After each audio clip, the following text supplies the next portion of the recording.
সবাইকে শুভেচ্ছা। সুন্দর একটা আয়োজন, সবকিছু মিলে খুবই ভালো লাগছে। তো আজকে তো আমরা স্মরণ করছি আরেক নবাব আলীবর্দী নবাব সাহেবকে। তো আসলে নবাব এই আলীবর্দী ছিলেন বলেই আমরা নবাব সিরাজউদ্দৌলাকে পেয়েছি এবং ইতিহাসের পাতা ঘুরে আজকে বর্তমানে আমাদের নবাব আব্বাস উদ্দৌলা আরেক ভাইয়াকে আমরা পেয়েছি। তো এই জন্য এই দিনটি আমাদের সবার জন্য খুব স্মরণীয়। আর আমি তো নবাব সিরাজউদ্দৌলাকে অনেক ছোটোবেলা থেকেই ভালোবাসি।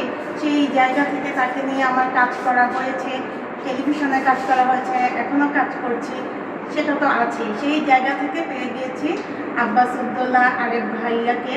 তো আজকে যত বড় প্রোগ্রাম হোক না কেন, আমি মনে করি সবচেয়ে বড় সাকসেস পারসন আমি।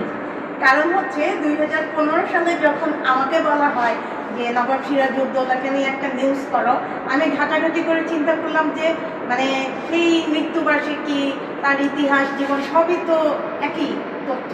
তো যখন ইতিহাসের পাতা খুঁজতে খুঁজতে যে নতুন কী করা যায়, এত খুঁজেছি যে খুঁজতে খুঁজতে আব্বাস উদ্দৌলা আরেক ভাইকে পেয়ে গেলাম ফেসবুকে। সেখান থেকেই তাকে আমার ফোন দেওয়া যে তাকে নিয়ে আমি নিউজ করব। তো অনেক বড় ইতিহাস, ছোট করেই বলি যে ভাইয়াকে যখন 2 দিন চিন্তা করেছি ফোন দিব নাকি না দিব, কারণ মাথার মধ্যে কাজ করছে যে তো নবাব সিরাজউদ্দৌলার নাতি, তো কেমন পাবো, কেমন জানি আমাকে বকাঝকা দেয় কিনা, এরকম একটা ভাবনা ছিল। যাই হোক, আর যখন ফোন দিয়েছি খুবই সুন্দর ব্যবহার তার। আস্তে আস্তে সাহস পেলাম, কথা বললাম, তার ইন্টারভিউ নিতে চাইলাম। উনি 2 দিন সময় নিলেন। 2 দিন সময় নেওয়ার আগে আমাকে একবার ফিরিয়ে দিলেন, কারণ উনি জনসম্মুখে আসেন না। ঠিক আছে, যাই হোক, তারপরেও কথা চলছিল। একটা সময় হয়তো আমার কথাবার্তায় উনি রাজি হলেন। একবার যখন বলেছেন ঠিক আছে আমি অমুক জায়গায় থাকি, আপনি সকাল এতটায় আসেন, আমরা আছি না। পরের সময় আবার একটা ফোন দিই যে আমি আসবো কিনা বা আপনি আছেন কিনা। আমি আর ওসবে যাই না, একদম সরাসরি ভাইয়ার বাসায় চলে গিয়েছি। তারপর ভাইয়ার ইন্টারভিউ নিলাম এবং সেই ইন্টারভিউ মানে মোহনা টেলিভিশন থেকে শুরু করে ইউটিউব থেকে বিদেশে চলে গেছে।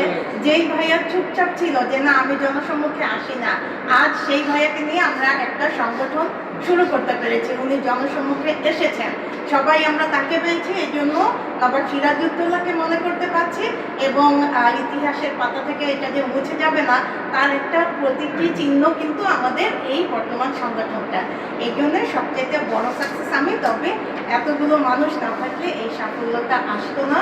তো এর জন্য ফাইজুল স্যারকে তো অবশ্যই অনেক ধন্যবাদ। এই অবদান তার জন্য, মানে তিনি শুরু করতে পেরেছেন যেটা আর এর আগে কেউ করতে পারেনি। এটা যেন আমরা শেষ মুহূর্ত পর্যন্ত রাখতে পারি। প্রতি বছর আমরা নবাব আলীবর্দী, নবাব সিরাজউদ্দৌলা এদেরকে স্মরণ করব এবং আমরা সবসময় নবাব আব্বাস উদ্দৌলা আরেক ভাইয়ের সঙ্গে থাকবো। খুব সুন্দর। মানে আপনাদের কাছে ঋণী, দেশের মানুষের কাছে। আমাদের পূর্বপুরুষকে আপনারা এখনো ভালোবাসেন, সেই ভালোবাসার ধারাবাহিকতায় ফারহানা নীলা আমাকে নিয়ে একাধিক কাজ করেছেন। উনি অনেক পরিশ্রমী এবং মেধাবী সাংবাদিক। বাংলাদেশে ওনার মূল্যায়ন হওয়া প্রয়োজন এবং ওনার একটা নিউজ আমাকে খুব হৃদয়ে স্পর্শ করেছে। আমার আব্বা যখন অসুস্থ ছিলেন, আমি আমার ঘনিষ্ঠজনদেরকে বলেছিলাম ওই কাভারেজটা ওনারা করেননি এবং পরবর্তীতে আব্বা মারা যাওয়ার পর কিছু ফুটেজ আমি রেখেছিলাম হসপিটালে থাকা অবস্থায়। সেই ফুটেজটা উনি সারা বাংলাতে এনেছেন এবং আমার কাছে সেই কাজটাই সবচেয়ে বেস্ট মনে হয়। কারণ আমি চেয়েছিলাম যে আমার পিতার সাথে কোনো একটা পপুলার চ্যানেলে আসবো, সেটা হয়তো ওনার জীবনকালে সম্ভব হয়নি, সেটা ফারহানা নীলা করেছে। উনি আমাকে নিয়ে মোহনাতেও কাজ করেছেন, সেটা ভিউয়ার্স হয়তো অনেক বেশি, কিন্তু আমার কাছে সবচেয়ে বেস্ট কাজটা মনে হয়েছে যে আমার আব্বা মরহুম ইঞ্জিনিয়ার সৈয়দ গোলাম মোস্তফাকে নিয়ে যে ভিডিওটা করেছেন, সেটা মানে আমার হৃদয়ে উনি একটা সম্মানের জায়গায় চলে আসছেন। ওনার প্রতি আমি অনেক কৃতজ্ঞ এবং ওনার উত্তরোত্তর সাফল্য কামনা করি। উনি মেধাবী মানুষ, বাংলাদেশে একটা মেধাবী সাংবাদিক অনেক প্রয়োজন। আর এবার আমি ফাইজুল স্যার সম্পর্কে কিছু বলি। ফাইজুল ইসলাম স্যার, ওনার অবদানের অনেক। ইত্তেফাকে আমি অনেক লেখা দিয়েছি এবং ইত্তেফাকে আমার লেখা প্রকাশিত হয়েছে নবাব সিরাজউদ্দৌলার জন্মবার্ষিকীতে এবং অন্যান্য বিশেষ দিবসগুলোতে। এবং আজকে যে নবাব সিরাজউদ্দৌলা স্বাধীনতা পরিষদটা প্রতিষ্ঠিত হয়েছে, এটার জন্য আমি অনেক অনেক কৃতজ্ঞ সিনিয়র সাংবাদিক ফাইজুল ইসলাম স্যারের কাছে। উনি এই কাজগুলো নিয়ে আমি আসলে অনেক দিন থেকে কাজ করছি ঠিকই, কিন্তু সবাইকে একত্রিত করা যায়নি, কারণ বিভিন্ন মতের বিভিন্ন চিন্তাধারার মানুষজন, কিন্তু এই ক্ষেত্রে উনি সফল হয়েছে। তো অবশ্যই এই কৃতিত্বটা জনাব ফাইজুল ইসলাম স্যারের, ওনারও উত্তর আমি সাফল্য কামনা করি। আমার আরেকজন খুব প্রিয় মানুষ, উনি আইন বিশেষজ্ঞ বাংলাদেশের, এবং উনি সুন্দর কবিতা লিখে ফেলেন, জনাব ইকবাল হোসেন ভুইয়া। উনি আমাকে নিয়ে কবিতা লিখেছিলেন এই প্রজন্মের নবাব, এবং সেটা আমার সাথে যেদিন সাক্ষাৎ হয়েছিল সেদিনই লিখেছিলেন।